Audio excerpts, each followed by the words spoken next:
Hey everyone, I'm Laura from Cherubs Chalks Interiors. Welcome back to our channel and to our latest tutorial, which I can't wait to show you because this one was so much fun to create. My local furniture dealer had this one sitting around for a while.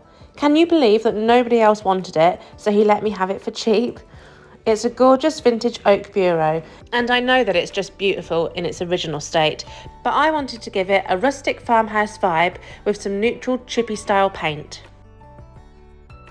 So as always, I start off by giving it a real good clean. I'm using white lightning, which are little granules that I've mixed up with some water in my spray bottle. I spray this all over and give it a really good scrub.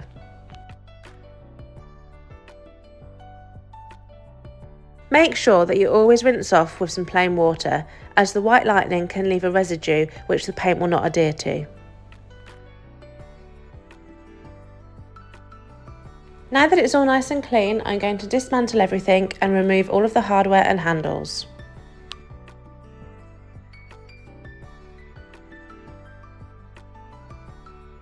I've also got some repair work to do. As you can see, on the drop down lid, the oak is cracked. So I'm going to fix this with some wood glue and clamps. So firstly, I have opened the gap by using a screwdriver, and then I'm just simply using a lollipop stick to push in as much of the glue into the crack as possible. I will then remove the screwdriver, wipe off any of the excess glue and apply a clamp. This will help to hold it all together in place whilst the glue dries. I will leave this overnight and then I've come back, and as you can see, the glue has dried and the wood is fixed in place. I'm now going to sand off that excess glue, making it nice and smooth, and I will also sand the rest of the piece to remove all of that old dark varnish.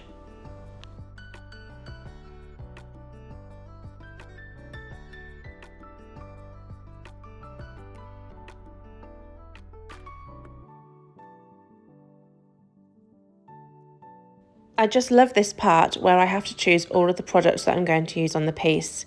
I've gone with buttercream, which I'm going to mix with some sea spray for the base coat, followed by some cobblestone. I'm going to distress this and give it a really chippy finish, and then I will seal with some easy peasy spray wax and some brown Best Dang wax. I've also chosen coffee bean to paint the interior with. This will complement the other colours.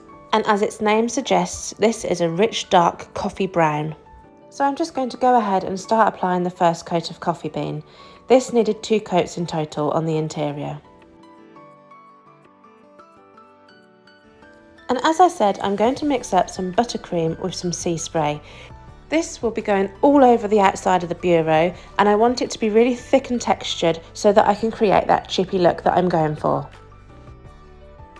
There's quite a lot of area to cover on the bureau, so I'm going to mix a large amount. First of all, I put the buttercream into a separate pot, and then using the scoop, I mix in some sea spray. I don't go by any particular ratio when I'm mixing sea spray, as it always depends on the project that I'm working on at the time. Sometimes I'll want a thinner consistency and sometimes I'll want it to be really thick. With this one, as I keep saying, I want a really rustic chippy finish, so I am going with quite a thick mixture of the sea spray. So I'm just judging it by eye and adding more as I need. You can normally judge how thick it is by seeing how quickly it drips off the stick. This is the exact consistency I want, so I'll go ahead and start to apply this. So I've got a cheap premium chip brush and I'm loading that up with the sea spray mixture, and then whilst holding the paintbrush loosely, I randomly and roughly apply that thick paint, working in different directions with varying pressures on the brush so that I get lots of different textured effects across the whole piece. The whole point of this is to be really random so that it looks as authentic as possible.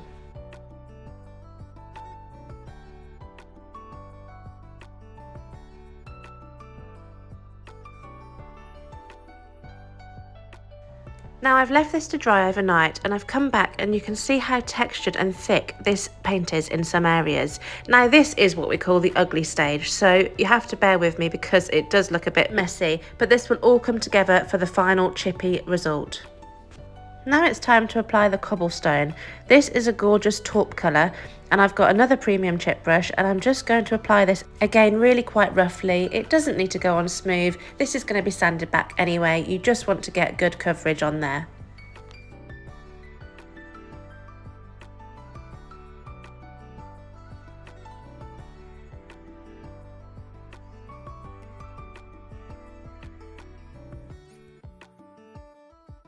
Once you've covered the piece in the cobblestone, you need to leave that to dry, and then we're going to come back and I'm going to sand this. I'm starting off with a 240 grit, which is going to distress this fairly easily. I'm then using my electric sander again. You can do this by hand, I just find that the electric sander makes this quicker and easier. I'm just sliding the sander quite lightly over the whole piece and then really focusing and applying more pressure on the edges and areas that I want to be that bit more distressed. Once I've finished sanding back, I'm going to apply some easy peasy spray wax to seal. This is, as its name suggests, a really simple way to seal the piece. I just give it a shake, spray it all over and then rub it in using a natural bristle brush.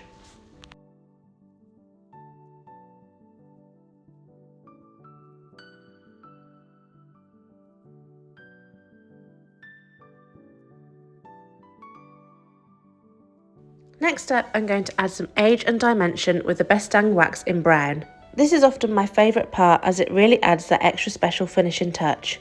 So I'm just using a kitchen sponge and I'm just going to apply this again around the edges and the areas that would naturally age over time. I'm just going to start off by simply getting it on to the paintwork and then I'm going to blend it in with the sponge. You can see here that the lines of the brown wax are a little bit too harsh, so I want to blend this in further.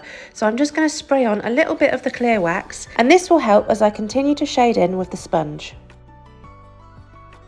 Okay, so I always like to add a little bit of an extra special surprise on the inside of the bureaus, especially on the writing pad section, so that you've got something even more lovely to look at when you're busy working here.